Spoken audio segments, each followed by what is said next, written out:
दोस्तों, एक नई बिरहा आपके बीच में बड़े दिनों बाद एक ऐतिहासिक कहानी वीर रस। तमन्ना हमरो रहला, अपेक्षा आप लोग कभी रहला। तो आवल जाओ, इतिहास कभी कभी बनता है और इतिहास कोई कोई बनाता है। भूमिका के लाइन से कैसे मास्टर? वाह,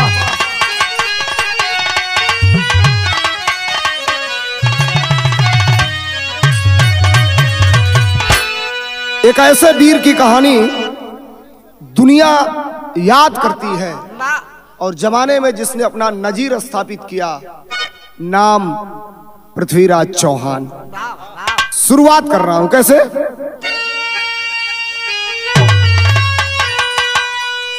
तो वक्त पर उस पराक्रम पराधीन के अरे बाजुओं में कभी कैद होता नहीं। मंजिलें उनको कैसे मिलेगी नहीं। अरे राही बनकर जो राहों पे सोता नहीं। पन्ना इतिहास का सुर्खियों से भरा, अरे निज वतन की सुरक्षा में जो अड़ गया। दास्ता उसके जीवन की जीवंत है, झंडा जिसके विजय का अजेय गढ़ गया।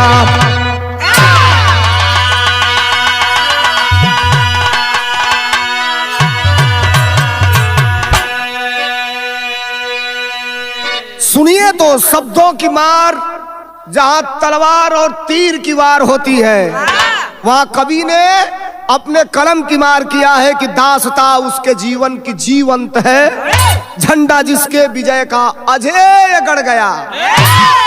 शुरुआत सामाजिक, आर्थिक, राजनैतिक और सोशल परिवेश का गजल है। आज के गीत से कर कोनो सरोकार है ये ना। कैसे मास्टर?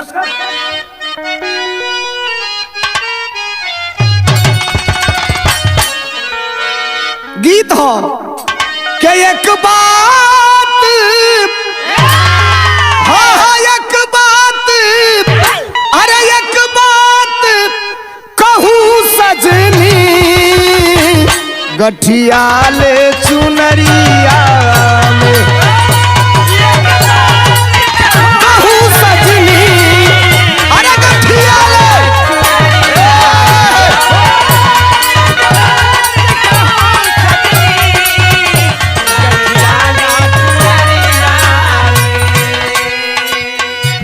एक बात कहूं सजनी, गठिया ले चुनरिया में। लिखने वाले की गजब की कारीगरी थी, बिना दाम का बिक जइबू माया के बजरिया में। लेकिन वीरन के वीरताई का सात्विक परिचय कवि का कलम कितना फोर्स के साथ दिहलस। कैसे मास्टर? अरे इतिहास, हाँ इतिहास सदा चूमे वीरों के जवानी को। अरे वीरों के जवानी को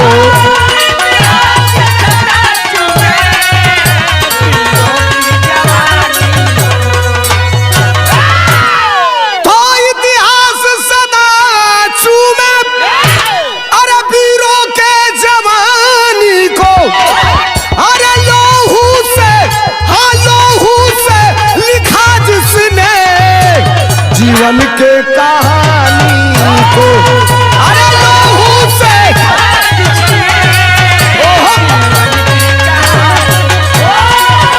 क्या बात।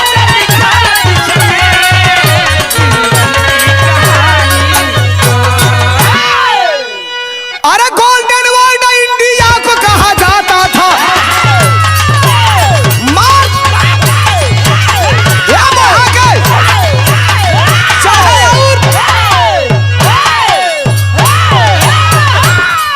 अरे गोल्डन वर्ल्ड इंडिया को कहा जाता था, जिसकी खुशबू से संसार महक जाता था।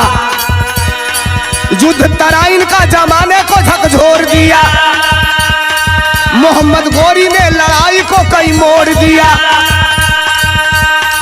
हार कर 17 बार हारने 18वीं बार भी जंगे मैदान ठाना है। पृथ्वीराज के अपनों ने भी तरघात किया, मोहम्मद गौरी ने चौहान को है मात दिया। सजाए मौत में है फांसी का फरमान किया, सजाए मौत में है फांसी का फरमान किया। सर्व विजेता नबीर का सम्मान किया।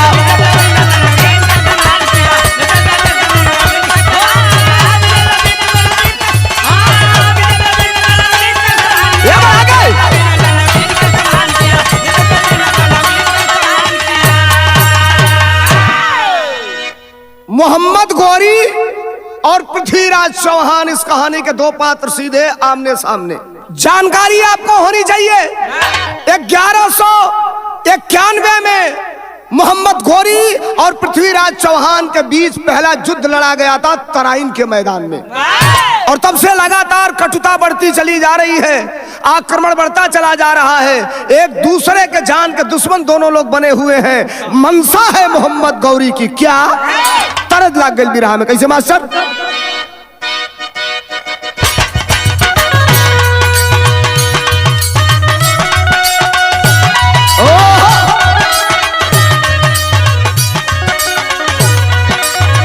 गीत हो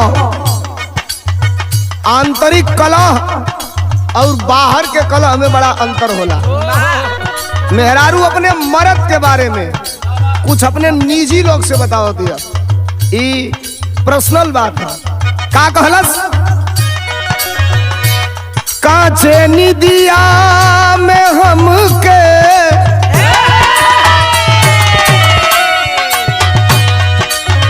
अरे काचे निदिया में हमके जगावल करेला।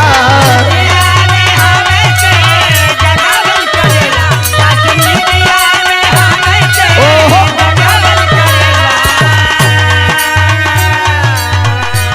काचे निदिया में हमके जगावल करेला। निर्मोही बलमुआ सतावल करेला।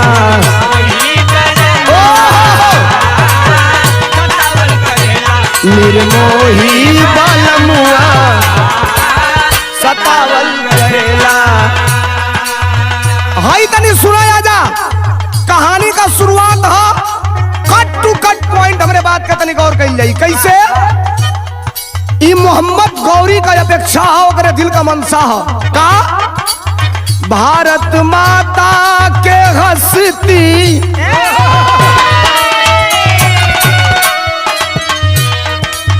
अरे भारत माता के हस्ती मिटावे चलल बा। मोहम्मद गौरी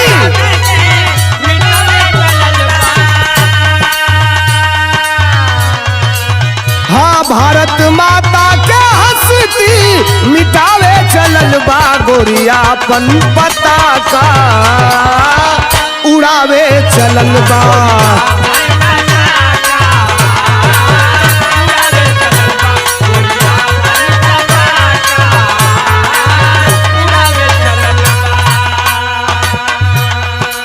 मोहम्मद गौरी की मनसा भारत को इस्लामिक राज देश बनाया जाए। मोहम्मद गौरी इस मनसा से लगातार आक्रमण पे आक्रमण करता चला जा रहा है पृथ्वीराज चौहान से, और हर बार वही अंजाम वही परिणाम, शिकस्त खाता चला गया। अंजाम का निकलल, आके चौहान को नादान ललकारा।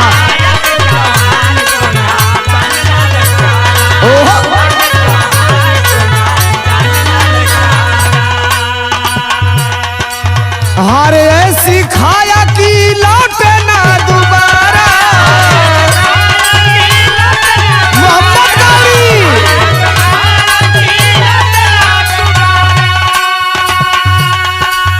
अरे थोड़े दिन बाद फिर से, थोड़े दिन बाद फिर से, हाँ थोड़े दिन बाद फिर से हरावे चलल बा। पृथ्वीराज चौहान के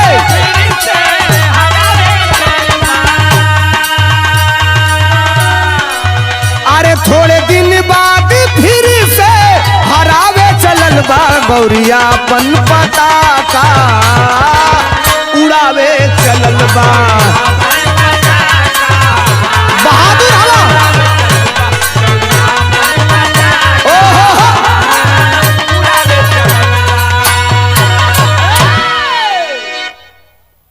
अंजाम इस विरहा का, मेरे कहानी का चाहे जो कुछ भी हो, लेकिन स्पष्ट इस बात को मैं कह देना चाहता हूं कि 17 बार मोहम्मद गौरी पृथ्वीराज चौहान पे आक्रमण करने के बाद असफल हुआ था।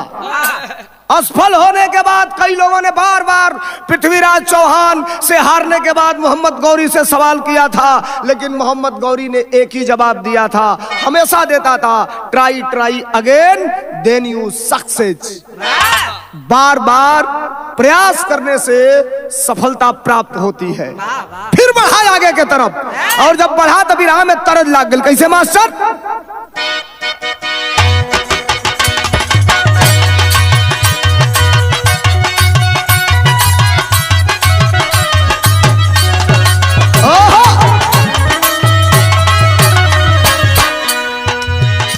तरज आज के 50 साल पहले का तरज है, लेकिन एक तरज में लचक देखा के मारा ठुमका, मारा ठुमका बदल गई चाल मितवा।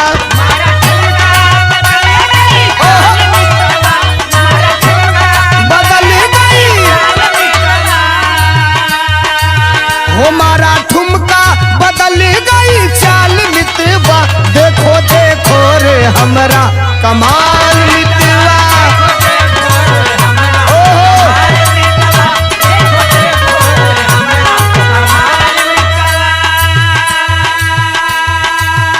लड़ाई 18वीं बार मोहम्मद गौरी और पृथ्वीराज चौहान के बीच में होने जा रही है। उसी तराइन के मैदान में जोश में, जज्बा में, गुस्सा है पृथ्वीराज चौहान के अंदर, निकलना है तलवार चलल हवन। कैसे मास्टर? के चले तेगा उठा के, तो चले तेगा उठा के चौहान गिरावा। चल दिए मैदान में,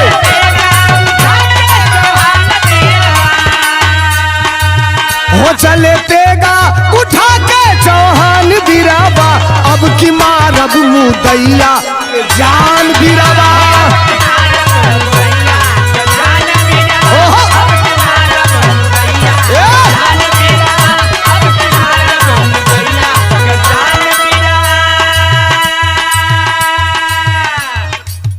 युद्ध के मैदान में दोनों दल आमने सामने है।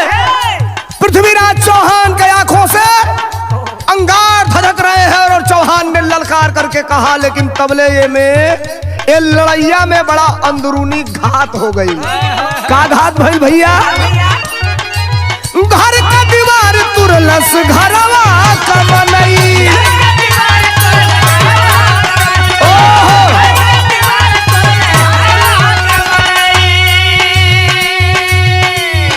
अरे भेदवा बता के डुबा दिहल सितरई।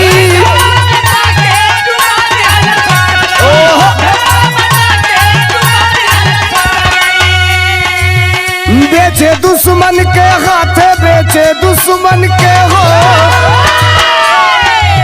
तो बेचे दुश्मन के हाथे ईमान बिरावा।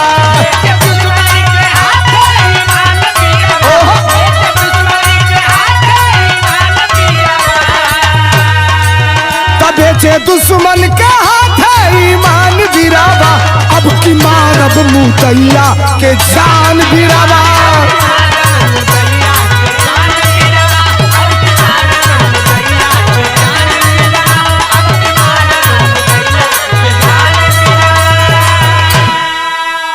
अब आइए 1191 से कहानी की शुरुआत। अब आ गए हम 1192 में। अधिक सेना से लैस होकर के मोहम्मद गौरी और अत्याधुनिक लोगों से लैस होकर के मोहम्मद गौरी पृथ्वीराज चौहान पे आक्रमण करता है। कितने बार? 18वीं बार। और 18वीं बार आक्रमण करने के बाद कुछ अपने ही लोगों से, जिन्हें इतिहास में जयचंद कहा गया, और वो जयचंद आज भी अगर आपकी फौज में है, आपके टोली में है, आपके परिवार में है, हार निश्चित है। दुनिया की कोई ताकत बचा नहीं सकती आपको हारने से। कुछ जयचंदों के कारण पृथ्वीराज चौहान की हार हुई, लेकिन लड़ाई वहां तक पहुंच गई थी। कहां तक? बिरहा में टेरी लगल। कैसे मास्टर?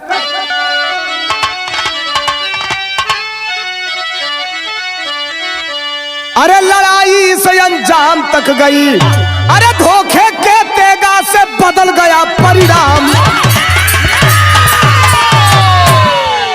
धोखे के तेगा से बदल गया परिणाम।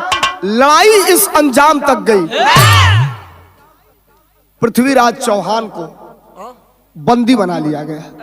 मोहम्मद गौरी के द्वारा, उसके सेना के द्वारा।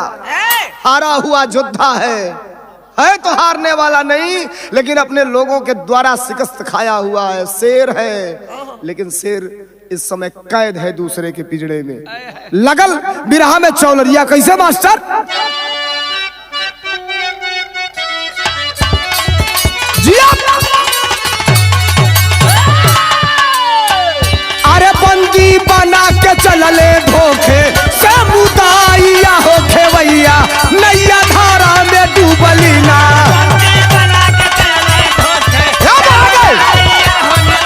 अरे नैया धारा में डूबली ना।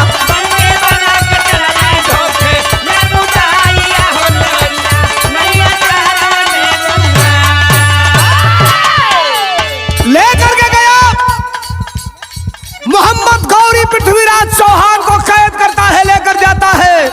अपने पास रखने के बाद कुछ दिन ऐलान कर दिया पृथ्वीराज चौहान के लिए मोहम्मद गौरी। क्या? कैला सब फांसी का ऐलानावा, अरे कैला सब फांसी का ऐलानावा, दुख में डूबल बा हिंदुस्तानावा। अरे दुख में डूबल बा हिंदुस्तानावा, तब विद्या दुनिया से चली जाई। हथवा जोड़ी कहे बरताई, हथवा जोड़ी कहे बरताई। अरे ऐसा न बनावा के चलवैया, जनमी के हूँ न जग में भैया। ऐसा न बनावा के चलवैया, जनमी के हूँ न जग में भैया। हो नैया धारा में डूबली ना। अरे नैया धारा में डूबली।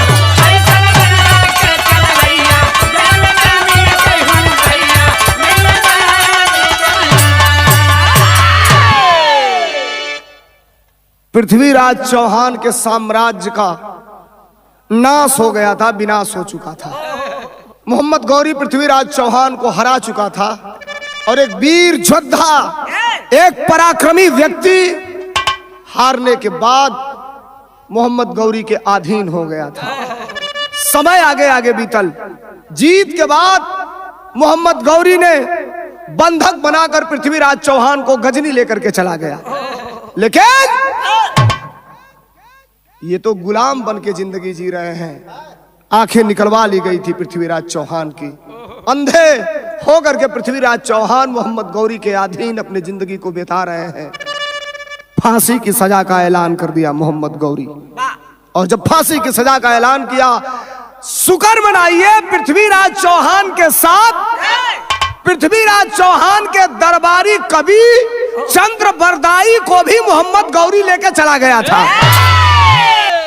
अब आते हैं यहां पर, किसी व्यक्ति के क्षमता को अगर विदाउट प्रदर्शित किए उसे अंत कर दिया गया तो शायद एक अध्याय की समाप्ति हो जाती है। चंद्र बरदाई कवि ने हाथ जोड़ा और कहा, साहब फांसी की सजा तो सुनाई दिए हैं, आंखों से अंधे हैं, लेकिन इनके अंदर जो अद्भुत क्षमता है उसका भी अंत हो जाएगा, उसको प्रदर्शित करवाना चाहता हूं। मोहम्मद गौरी ने कहा, इसका मतलब? चंद्र बरदाई ने कहा, पृथ्वीराज चौहान के पास शब्दों के आधार पे बाण मारने की क्षमता और कैपेसिटी है। अरे अचानक मोहम्मद गौरी को विश्वास ही नहीं हुआ, उठ गया अपने आसन से, कहा क्या बात करते हो, ऐसा हो नहीं सकता। चंद्रबरदाई ने कहा साहब यही सत्य है जो मैं कह रहा हूं, फांसी की सजा तो दी ही जाएगी, लेकिन इनके कौशल की परीक्षा हो जाए। और भरे दरबार में तीरंदाजी का आयोजन किया गया और खड़ा कर दिया गया पृथ्वीराज चौहान को, अंधे पृथ्वीराज चौहान को।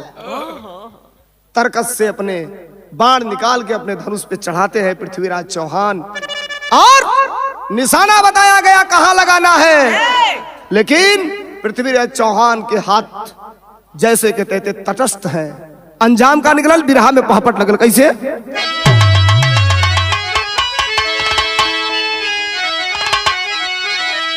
अरे खड़ा आखिरी, अरे खड़ा आखिरी पंजे पर चौहान जान की बाजी ले, अब पता नहीं किस ओर छूटेगा बाण जान की बाजी ले। ओहो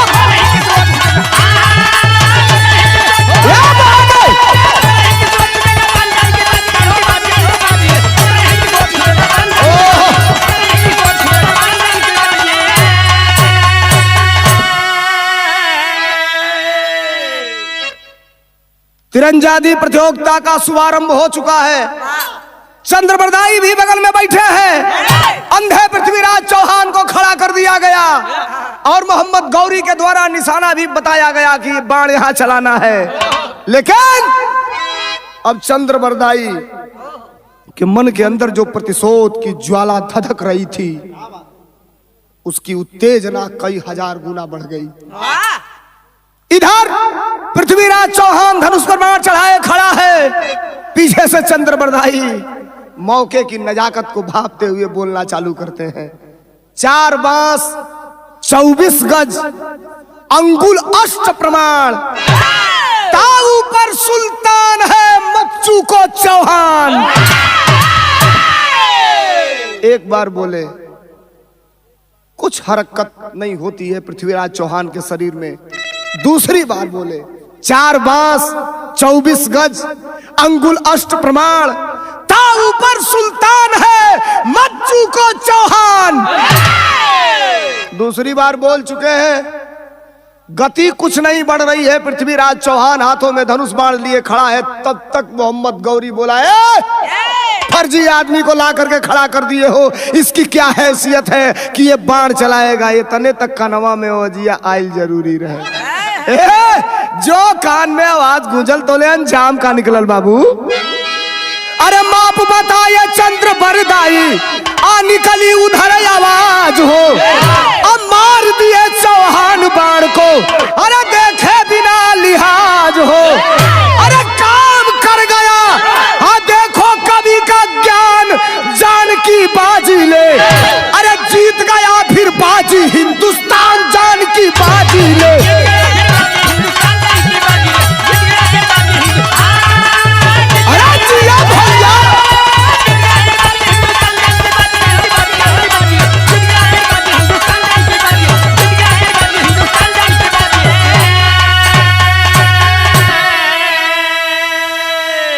शब्दवेदी बाण का मतलब कि शब्दों के आधार पे वो बाण चलाया जाता है। और भारत के अंदर अगर ये कैपेसिटी, ये क्षमता, ये हुनर, ये कारीगरी अगर किसी के पास थी तो पृथ्वीराज चौहान के पास। निशाना अचूक लगा। जिस मोहम्मद गौरी से हारा हुआ था भारत का वो सुल्तान पृथ्वीराज चौहान, आज उसी मोहम्मद गौरी के सीने को छेदते हुए उस शब्दवेदी बाण इस पार से उस पार चला गया। लेकिन कभी कभी इतिहास को आप पढ़िए, इतिहास से कभी आप कंप्रोमाइज मत करिए। आज का कंडीशन उत्तर प्रदेश में नहीं बल्कि पूरे देश में आज का द कश्मीर फाइल दिखाई जा रही है। साहब, अगर द कश्मीर फाइल दिखाने वाले डायरेक्टरों से हाथ जोड़ के निवेदन करता हूं कि द पुलवामा फाइल भी तुमको बनानी चाहिए, बननी चाहिए। आप ये भी तो बता दो कि जब कश्मीरी पंडित पलायन किए तो इस देश की राजगद्दी पर बैठा हुआ व्यक्ति कौन था? ये भी तो साबित करो, लेकिन हम नहीं जाना चाहते यहाँ पर। आइए सीधे हमारे बिरहा के तरफ। युद्ध में पृथ्वीराज के खिलाफ मोहम्मद गौरी का साथ देने वाले कन्नौज के राजा, जिसका नाम जयचंद बताया गया, पृथ्वीराज चौहान को हरवाने में महत्वपूर्ण भूमिका अदा किया था। जयचंदों की औलादों का अंत भी बड़ा बुरा होता है और अंजाम यही निकला कि मोहम्मद गौरी से किसी बात को लेके बिगड़ गई और मोहम्मद गौरी ने उस जयचंद का भी अंत कर दिया। और यही होना चाहिए, जयचंदों का खात्मा भी होना चाहिए, अंत भी होना चाहिए। लेकिन इस एक वीर के वीरता के ऊपर, एक पौरुषवान व्यक्ति के पुरुषार्थ पर कवि का कलम कितना बड़हन अटैक कैले है। आल्हा के लाइन से मास्टर, अरे मोड़े ना मोड़ाई कबहू, मोड़े ना मोड़ाई कबहू, दरिया का पानी भैया,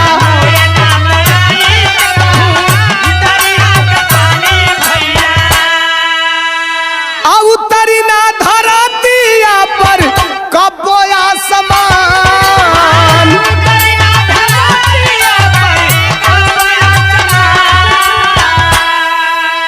आई देखा भैया, अरे फटल दूधावा से कबो मक्खन नहीं निकली भैया,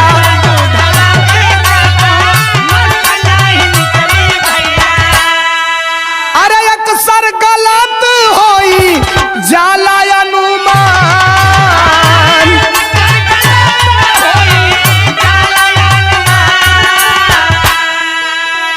आय अंधा पृथ्वीराज दिहले दुनिया के डगरिया भैया,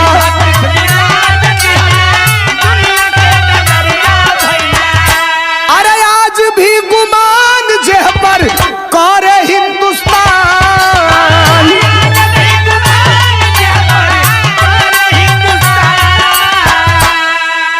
कवि का कलम एक लाइन और लिखलस कि भले ही सब कुछ जान जाइबा तू दुनिया में बाबू,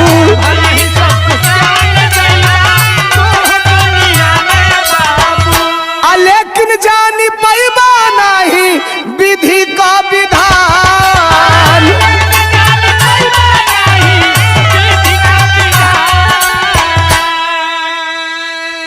दुनिया में सब कुछ आपको जानकारी हो सकती है, हर चीज आप जान सकते हैं, लेकिन यह डिक्लेयर है, यही फैक्ट है कि विधि के विधान को जानना असंभव चीज है।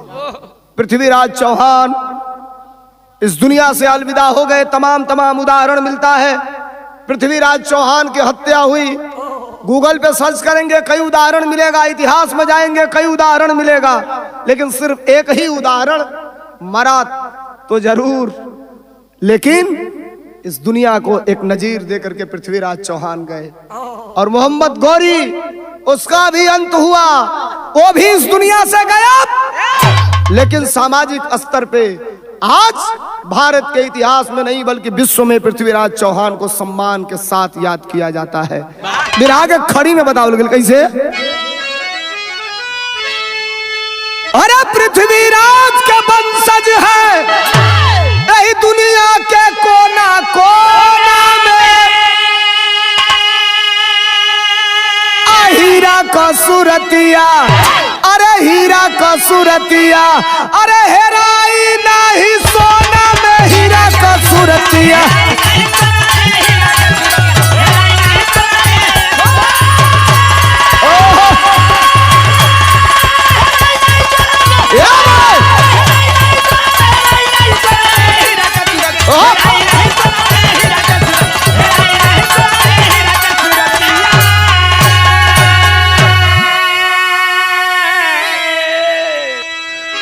बलदाई रख लेते सबा का शान हो, आज भी कीर्तिया गावेला हिंदुस्तान हो। अरे कुछ ना मिली भैया बीज न फरद के बोने से,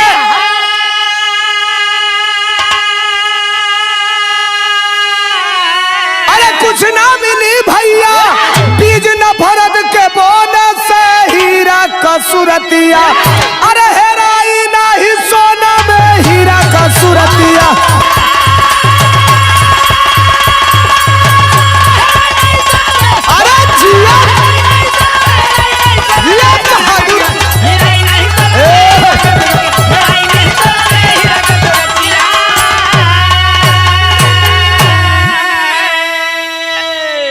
हीरा का सूरतिया हेराई नहीं सोना में।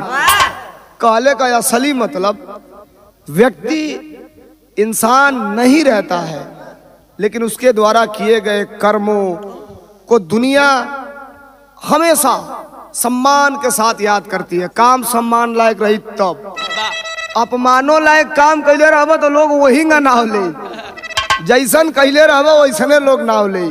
सम्मान के साथ पृथ्वीराज चौहान का नाम लिया जाता है एक शब्द वेदी बाण के चलते। आज भी लोग कहीं मुहावरा देते हैं, कहीं कहीं लोग उदाहरण देते हैं, 4 बास 24 गज अंगुल अष्ट प्रमाण, अत्ता ऊपर सुल्तान है मच्चू को चौहान। लेकिन वही मोहम्मद गोरी का भी लोग मुहावरा देते हैं, try again then you success. बार बार प्रयास करने पे सफलता जरूर मिलती है। ये दोनों को कंप्रोमाइज करिए। बिरहा का अंतिम लाइन है, कहना है कहा, गुरु बिहारी गुरु गणेश जो रखे देश का मान, स्वर्ग चंद्रिका प्यारे लाल का गीत चढ़ल असम्मान। अरे लड़ाई से अंजाम पर गई, अरे लड़ाई से अंजाम पर गई, सोलंकी गया कभी बिरहा में अलगे नाम।